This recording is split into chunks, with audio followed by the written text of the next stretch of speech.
Price the Lord. Good morning. Fact number 24. ಈ ದಿನ ವಿಶೇಷವಾದಂಥ ಒಂದು ಫ್ಯಾಕ್ಟ್ ನಾವು ನೋಡಲಿಕ್ಕಿದ್ದೇವೆ.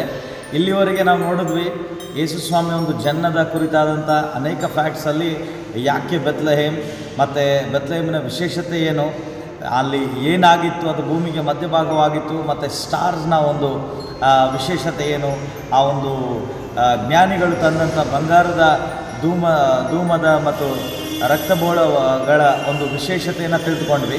ಪ್ರತ್ಯೇಕವಾದ ಸಂಗತಿ ಇವತ್ತು ರಕ್ಷಕನು ಏನು ನಮಗೆ ಸಂದೇಶವನ್ನು ಕೊಡ್ತಾರೆ ಎನ್ನುವುದನ್ನು ನಾವು ನೋಡ್ಕೊಳ್ಳೋಣ. ಅನೇಕ ಅನ್ಯ ಪ್ರವಾದಿಗಳು ಹೇಳಿದ್ದನ್ನು ನೋಡಿದ್ವಿ, ಕ್ರೈಸ್ತ ಪ್ರವಾದಿಗಳು ಹೇಳಿದ್ದನ್ನು ನೋಡಿದ್ವಿ, ಫಿಲಾಸಫರ್ಸ್ ಹೇಳಿದ್ದನ್ನು ನೋಡಿದ್ವಿ, ಸೈಂಟಿಸ್ಟ್ ಹೇಳಿದ್ದನ್ನು ನಾವು ಗ್ರಹಿಸಿದ್ವಿ. ಈ ಫ್ಯಾಕ್ಟ್ 24 ಈ ದಿನ ಕ್ರಿಸ್ತನು ಯಾರು ಅಂತ ನಮಗೆ ಸ್ಪಷ್ಟವಾಗಿ ತಿಳಿದು ಬಿಡ್ತದೆ. ದೇವರು ನಿಮ್ಮನ್ನು ಆಶೀರ್ವದಿಸಲಿ. ಈ ವಾಕ್ಯನ ಶ್ರದ್ಧೆಯಿಂದ ಕೇಳಿ. ಪ್ರಿಯರೇ, ಯೇಸು ಸ್ವಾಮಿಯ ಜನ್ಮದ ಕುರಿತಾಗಿ ಕೇವಲ ಸತ್ಯವೇದ ಮಾತ್ರವೇ ಅಲ್ಲ, ಈ ಪ್ರಪಂಚದಲ್ಲಿರುವ ಎಲ್ಲ ಗ್ರಂಥಗಳಲ್ಲಿ ನಮೂದಿಸಲ್ಪಟ್ಟಿದೆ. ಅದಕ್ಕಾಗಿ ಸಂತೋಷಿಸೋಣ, ದೇವರಿಗೆ ಮಹಿಮೆ ಉಂಟಾಗಲಿ. ಬೈಬಲಲ್ಲಿ ನೋಡುವಾಗ ಯೇಸು ಸ್ವಾಮಿಯ ಜನ್ಮದ ಕುರಿತಾಗಿ ಎಲ್ಲ ಸುವಾರ್ತಿಕರು ಬರೆದಿದ್ದಾರೆ ಮತ್ತು ಬೇರೆ ಗಾಸ್ಪಲ್ಸಲ್ಲಿ ಸಹ ನಾವು ನೋಡ್ತೇವೆ. ಅದನ್ನು ಕಾಲವು ಪರಿಪೂರ್ಣವಾದಾಗ ದೇವರು ತನ್ನ ಒಬ್ಬನೇ ಮಗನನ್ನು ಈ ಲೋಕಕ್ಕೆ ಕಳುಹಿಸಿಕೊಟ್ಟನು, ಲೋಕದ ಪಾಪ ವಿಮೋಚನೆಗಾಗಿ ಕಳುಹಿಸಿಕೊಟ್ಟನು ಅಂತ ನಾವು ನೋಡ್ತಾ ಇದ್ದೇವೆ. ಅದೇ ರೀತಿ ಕುರಾನಲ್ಲಿ ನೋಡುವಾಗ ಸಹ ಪವಿತ್ರ ಕುರಾನಲ್ಲಿ ಬರೆಯಲ್ಪಟ್ಟಿದೆ. ಯೇಸು ಸ್ವಾಮಿಯನ್ನು ಈಸಾ ಮಸಿ ಅಂತ ಕರೀತಾರೆ. ಅವರು ಅರೌಂಡ್ 25 ಟೈಮ್ಸ್ ಜೀಸಸ್ ಕ್ರೈಸ್ಟ್ ಕುರಿತಾಗಿ ಅದರಲ್ಲಿ ಬರೆಯಲ್ಪಟ್ಟಿದೆ. Jesus Christ birth, Jesus Christ miracles, Jesus Christ death, Jesus Christ resurrection, Jesus Christ second coming, ಎಲ್ಲವೂ ಅದರಲ್ಲಿ ಆ ಪರಿಶುದ್ಧವಾದ ಬುಕ್ಕದ ಕುರಾನಲ್ಲಿ ಬರೆಯಲ್ಪಟ್ಟಿದೆ. ಪ್ರಿಯರೇ, ಹಾಗಾದರೆ ನಾವು ಓದುವಂಥ ಈ ಕ್ರಿಸ್ತನ ಕುರಿತಾಗಿ ತಿಳಿದುಕೊಳ್ಳುವಂಥ ಸಂಗತಿ ಬಹಳ ಆಳವಾದ ಸಂಗತಿಗಳಾಗಿದೆ. ದೇವರು ಈ ವಾಕ್ಯಗಳು ಕೇಳ್ತಿರುವ ನಿಮ್ಮನ್ನು ಸಹ ನಿಜವಾದ ಆಧ್ಯಾತ್ಮಿಕ ಸತ್ಯದಲ್ಲಿ ನಡೆಸಲಿ ಅಂತ ಕೇಳ್ತಿದ್ದೀನಿ. ಯಾಕಂದರೆ ಯೋಹಾನ ಸುವಾರ್ತೆ 8:30 ಹೇಳ್ತದೆ, ಸತ್ಯವನ್ನು ನೀವು ತಿಳಿಯಿರಿ, ಸತ್ಯವು ನಿಮ್ಮನ್ನು ಬಿಡುಗಡೆ ಮಾಡ್ತದೆ. ಪಾಪದ ಬಂಧನಗಳಿಂದ ನಮ್ಮನ್ನು ಬಿಡಿಸುವುದಕ್ಕಾಗಿ ಈ ಲೋಕಕ್ಕೆ ಒಬ್ಬ ರಕ್ಷಕನು ಬೇಕಾಗಿತ್ತು. ಯಾರಂದರೆ ಪಾಪವಿಲ್ಲದವನು, ಪಾಪದ ಮೇಲೆ ಜಯವನ್ನು ಹೊಂದಿದವನು ಬೇಕಾಗಿತ್ತು. ಆ ಜಯ ಹೊಂದಿದಂಥ ದೇವರು ಆತನು ಎಂಥ ವ್ಯಕ್ತಿತ್ವವುಳ್ಳವನಾಗಿರಬೇಕು ಅಂದರೆ, ಆತನು ಮನುಷ್ಯನಾಗಿದ್ದರೆ ಆಗಲ್ಲ, ಆತನು ದೇವನು ಮನುಷ್ಯನು ಎರಡೂ ಆಗಿರಬೇಕು. ಅದಕ್ಕಾಗಿ ನಮ್ಮ ವೇದ ಗ್ರಂಥಗಳಲ್ಲಿ ಸಹ ಈ ರೀತಿಯಾಗಿ ಹೇಳಲ್ಪಟ್ಟಿದೆ. ಅದರ ತಾತ್ಪರ್ಯಗಳು ಸತ್ಯವೇದದಲ್ಲಿ ವೇದ ಗ್ರಂಥಗಳಲ್ಲಿ ನಾವು ನೋಡುವಾಗ ಹೀಗಿದೆ. ಸಾಮವೇದ ಮಂಡಲ ಸಹಸ್ರ ನಾಮಾವಳಿಯಲ್ಲಿ ಹೇಳ್ತದೆ, ಓಂ ಶ್ರೀ ಬ್ರಹ್ಮಪುತ್ರಾಯ ನಮಃ ಅಂತ ಹೇಳ್ತದೆ. ಈ ಲೋಕದಲ್ಲಿ ನಾವು ನೋಡುವಾಗ ಬ್ರಹ್ಮ ದೇವರಿಗೆ ಮಗನಿಲ್ಲ, ಆದರೆ ಆ ಶ್ಲೋಕವನ್ನು ಬರೆಯಲ್ಪಟ್ಟಿದೆ. ಆ ಶ್ಲೋಕಕ್ಕೆ ಅರ್ಥ ಏನಂದರೆ, ಈ ಲೋಕದಲ್ಲಿ ದೇವರು ತನ್ನ ಕುಮಾರನನ್ನು, ಯೋಹಾನ ಸುವಾರ್ತೆ 3:16 ನೋಡುವಾಗ ತನ್ನ ಮಗನನ್ನು, ಒಬ್ಬನೇ ಮಗನನ್ನು ದೇವರು ಕಳಿಸಿಕೊಟ್ಟನು. ಬ್ರಹ್ಮ ಅಂತ ಹೇಳುವಾಗ ಅದೊಂದು ಸೃಷ್ಟಿಕರ್ತ ಅಂತ ಹೇಳ್ತದೆ. ಕ್ರಿಸ್ತನು ಯಾರು ಅಂತ ನೋಡುವಾಗ ದೇವರ ಬಳಿ ಸೃಷ್ಟಿಕರ್ತನಾಗಿ ಇದ್ದವನು ಅಂತ ನೋಡ್ತಾ ಇದ್ದೇವೆ. ಓಂ ಎನ್ನುವಂಥ ಶಬ್ದ ಮೊದಲು ಕೇಳಿಸಲ್ಪಡ್ತಿತ್ತು. ಅದನ್ನು ನಮ್ಮ ಹಿಂದೂ ಸಹೋದರರು ಸಹ ಎಲ್ಲರೂ ಅದನ್ನು ನಂಬ್ತಾರೆ. ಓಂಕಾರನಾದ ಅಂತ ಹೇಳ್ತಾರೆ. ಓಂಕಾರನಾದುಡು ಅಂತ ಹೇಳುವಾಗ, ಓಂಕಾರನಾದನು ಅಂತ ಹೇಳುವಾಗ ಆ ಶಬ್ದದಿಂದ ಸೃಷ್ಟಿಯನ್ನು ಉಂಟು ಮಾಡಿದಂಥ ಸೃಷ್ಟಿಕರ್ತನು ಅಂತ ಅರ್ಥ. ಶಬ್ದದಿಂದ ಉಂಟು ಮಾಡಿದಂಥ ಸೃಷ್ಟಿಕರ್ತನು. ಇದು ನಮಗೆಲ್ಲರಿಗೆ ಪರಿಚಿತರ ಅಂತ ಗಣ್ಯ ವ್ಯಕ್ತಿಗಳಂತ ವಿವೇಕಾನಂದ ಅವರು ಸಹ ತಮ್ಮ ಪುಸ್ತಕದಲ್ಲಿ ಈ ರೀತಿಯಾಗಿ ನಮೂದಿಸ್ತಾರೆ.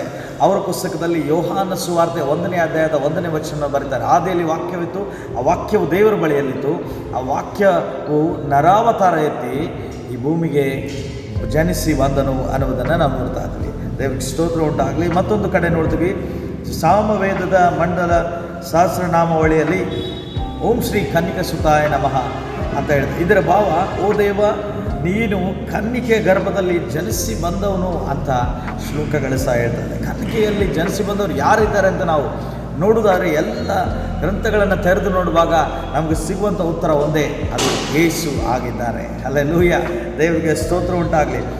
ಯೆಶಾಯನ ಗ್ರಂಥ 7ನೇ ಅಧ್ಯಾಯ 14ನೇ ವಚನ ಹೇಳ್ತದೆ, ಕನ್ಯೆ ಗರ್ಭವತಿಯಾಗಿ ಮಗನಿಗೆ ಜನ್ಮವನ್ನು ಕೊಡುವಳು ಅಂತ. ಅದು ಯಾರಂದರೆ, ಅದು ಮತ್ತಾಯನ ಸುವಾರ್ತೆಯಲ್ಲಿ ಸಹ ಬರೆಯಲ್ಪಟ್ಟಿದೆ. ಅದು ಆ ಒಂದು ದಿವ್ಯ ಆಶೀರ್ವಾದವನ್ನು ಹೊಂದಿಕೊಂಡಂಥ ಸ್ತ್ರೀ ಯಾರಂದರೆ ಮರಿಯಳು ಅಂತ ನೋಡ್ತಾ ಇದ್ದಾರೆ. ಮಿರಿಯಮ್ ಅಂತ ಆ ಮರಿಯಳನ್ನು ಕುರಾನಲ್ಲಿ ಸಹ ಕರೆಯಲ್ಪಡ್ತದೆ. ದೇವರಿಗೆ ಸ್ತೋತ್ರ ಉಂಟಾಗಲಿ. ಸಾಮವೇದ ಸಹಸ್ರ ಮಂಡಲಿ ನಾಮಾವಳಿಯಲ್ಲಿ ನಾವು ನೋಡುವಾಗ ಓಂ ಶ್ರೀ ಉಮರ್ಧಾಯ ನಮಃ ಅಂತ ಹೇಳ್ತೀವಿ. ಓ ದೇವ, ನೀನು ಪರಿಶುದ್ಧನು, ಪರಿಶುದ್ಧಾತ್ಮನ ಮುಖಾಂತರವಾಗಿ ಜನ್ಮ ಹೊಂದಿದ್ದೀಯಾ ಅಂತ ಬರೆಯಲ್ಪಟ್ಟಿದೆ.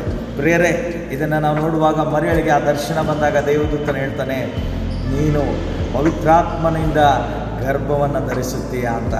ದೇವರಿಗೆ ಸ್ತೋತ್ರವಾಗಲಿ. ನಿಜವಾಗಲೂ ಯೇಸು ಸ್ವಾಮಿ ಕುರಿತಾದಂಥ ವಚನಗಳು ನೋಡುವಾಗ ಎಷ್ಟು ಅದ್ಭುತವಾಗಿದೆ. ಮತ್ತಾಯನ ಸುವಾರ್ತೆ 1:20 ಬರೆಯಲ್ಪಟ್ಟಿದೆ, ನೀನು ಪರಿಶುದ್ಧಾತ್ಮನಿಂದ ಗರ್ಭವನ್ನು ಧರಿಸಲ್ಪಡ್ತೀಯ ಅಂತ. ದೇವರಿಗೆ ಸ್ತೋತ್ರವಾಗಲಿ. ಋಗ್ವೇದದಲ್ಲಿ 6ನೇ ಒಂದು ಶ್ಲೋಕದ 16ನೇ ವಚನದಲ್ಲಿ ನಾವು ನೋಡ್ತೇವೆ, ಇಷಾದೇವ ಪ್ರದೃಶ್ರೋನು ಸರ್ವ ಪೂರ್ವಹಿಜ್ಞ ಸಮಗ್ರ ಅಂತ್ಯ ಪ್ರತ್ಯಂಗ ಜನ ತ್ರಿಷ್ಟ ಸರ್ವಜ್ಞ ಮುಖ್ಯ ಅಂತ ಬರೆಯಲ್ಪಟ್ಟಿದೆ. ಈ ಜಗತ್ತನ್ನು ರಕ್ಷಿಸುವುದಕ್ಕಾಗಿ ಯೇಸು ತೂರ್ಪು ದೇಶದಲ್ಲಿ, ಅಂದರೆ ಪೂರ್ವ ದಿಕ್ಕಿನ ದೇಶದಲ್ಲಿ ಆತನೇ ಜನಿಸಿ ಬರ್ತಾರೆ ಲೋಕಕ್ಕೆ ರಕ್ಷಕನಾಗಿ ಅಂತ ಋಗ್ವೇದದ ಒಂದು ಶ್ಲೋಕಗಳಲ್ಲಿ ಬರೆಯಲ್ಪಟ್ಟಿದೆ. ದೇವರಿಗೆ ಮಹಿಮೆ ಉಂಟಾಗಲಿ. ಪ್ರಿಯರೇ, ದೇವರನ್ನ ಸ್ತೋತ್ರ ಸಲ್ಲಿಸೋಣ. ಇನ್ನೊಂದು ಕಡೆ ಹೇಳ್ತದೆ, ಹಿತೋ ರಾತಿಫಲಂ ಏಷ ಮಾದಿರೇಥ ಫಲ್ಯನಚ್ಯ ತದಾ ಜನ್ಮಂ ಭವಿಷ್ಯಲೇಂ ಪುತ್ರ ಜನ್ಮ ಪಿತೃವ್ಯಧಿ ಅಂತ ಬರೆಯಲ್ಪಟ್ಟಿದೆ. ಪರಲೋಕದ ದೇವರು ಭೂಲೋಕಕ್ಕೆ ಯೇಸುವೆನ್ನುವ ಹೆಸರಿನಲ್ಲಿ ಆತನು ಅವತಾರವನ್ನು ತಾಳುತ್ತಾನೆ ಅಂತ ಬರೆಯಲ್ಪಟ್ಟಿದೆ. ಯೋಹಾನನ ಸುವಾರ್ತೆ 3:13 ನಾವು ಅದನ್ನು ನೋಡ್ತೇವೆ ಬೈಬಲಲ್ಲಿ. ಬೇರೆ ಭವಿಷ್ಯ ಪುರಾಣದಲ್ಲಿ ಈ ರೀತಿಯಾಗಿ ಹೇಳ್ತದೆ, ಇಶಾಪುತ್ರಂ ಮಾವ ಕುಮಾರಿ ಗರ್ಭ ಸಂಭವ ಮುಲೇಚ್ಛ ದರ್ಶ ಪ್ರಚಾರಂ ಅಂತ ಹೇಳ್ತದೆ. ಅದರ ಅರ್ಥ ಧರ್ಮವನ್ನು ಸ್ಥಾಪಿಸುವವನು ಆತನು ವರ್ಜಿನ್ ಒಂದು ಊಂಬಲ್ಲಿ ಬರ್ತಾನೆ, ಕನ್ನಿಕೆಯಲ್ಲಿ ಜನಿಸಿ ನರಾವತಾರ ತಾಳ್ತಾನೆ ಅಂತ ನಾವು ನೋಡ್ತಾ ಇದ್ದೇವೆ. ವ್ಯಾಸಮುನಿ ಅವರು ಹೇಳ್ತಾರೆ, ಓಂ ಯಥೇಕ್ಷಾಗ್ರ ಬ್ರಹ್ಮ ದೇಯಂ ಸರ್ವ ಮಮಕ್ಷುಭಿ ಅಂತ ಹೇಳ್ತಾನೆ. ಅಂದರೆ ವಾಕ್ಯವಾದ ದೇವರು ಆತನೇ ಆಗಿದ್ದಾನೆ. ಆತನ ನರಾವತಾರಿಯಾಗಿ ಬಂದಾಗ ಆತನನ್ನು ಆರಾಧಿಸುವವರು ನಿತ್ಯ ರಾಜ್ಯಕ್ಕೆ ಸೇರುತ್ತಾರೆ ಅಂತ ಹೇಳ್ತದೆ. ಆತನನ್ನು ಆರಾಧಿಸುವವರು ನಿತ್ಯ ರಾಜ್ಯಕ್ಕೆ ಸೇರ್ತಾರೆ ಅಂತ ಹೇಳ್ತದೆ. ಪ್ರಿಯರೇ, ಆತನು ಬೆಳಕಾಗಿದ್ದೇನೆ ಅಂತ ಹೇಳ್ತಾನೆ. ಎಲ್ಲ ಗ್ರಂಥಗಳು ಬೆಳಕನ್ನು ದೇವರಿಗೆ ಸೂಚನೆ ಮಾಡಿದೆ. ಆತನು ಪರಿಶುದ್ಧನಾಗಿರ್ತಾನೆ ಅಂತ ಹೇಳ್ತಾನೆ. ಎಲ್ಲ ಗ್ರಂಥಗಳು ಪರಿಶುದ್ಧತೆಗೆ ದೇವರನ್ನು ಸೂಚಿಸ್ತಾ ಇದೆ. ಇವತ್ತು ಈ ಫ್ಯಾಕ್ಟ್ 24 ಯೇಸು ಸ್ವಾಮಿ ನಿಮ್ಮ ರಕ್ಷಕನಾಗಿ ಅಂಗೀಕರಿಸುವಾಗ ಆತನು ನಿತ್ಯ ರಾಜ್ಯಕ್ಕೆ ನಮ್ಮನ್ನು ಕರೆದೊಯ್ಯುವುದಕ್ಕಾಗಿ ಈ ಲೋಕಕ್ಕೆ ಜನಿಸಿ ಬಂದಿದ್ದಾನೆ. ದೇವರಿಗೆ ಸ್ತೋತ್ರವಾಗಲಿ. ಈ ಒಂದು ಕ್ರಿಸ್ಮಸ್ ನಿಜವಾದ ಅರ್ಥಗರ್ಭಿತವಾದ ಕ್ರಿಸ್ಮಸ್. ಯಾಕಂದರೆ ದೇವರನ್ನ ಹುಡುಕುವ ರೀತಿಯಲ್ಲಿ ನಾವು ಸತ್ಯವನ್ನು ಅರಿತುಕೊಂಡವರಾಗಿ, ಸತ್ಯವು ನಮ್ಮನ್ನು ಪಾಪದ ಲೋಕದಿಂದ ಬಿಡುಗಡೆ ಮಾಡಿ ನಿತ್ಯ ಜೀವಕ್ಕೆ ನಡೆಸುವ ಶಕ್ತನಾದ ದೇವರನ್ನು ನಂಬಿ ಆಚರಣೆ ಮಾಡೋಣ. Happy Christmas to all. May God bless you. Stay blessed. May God bless our India.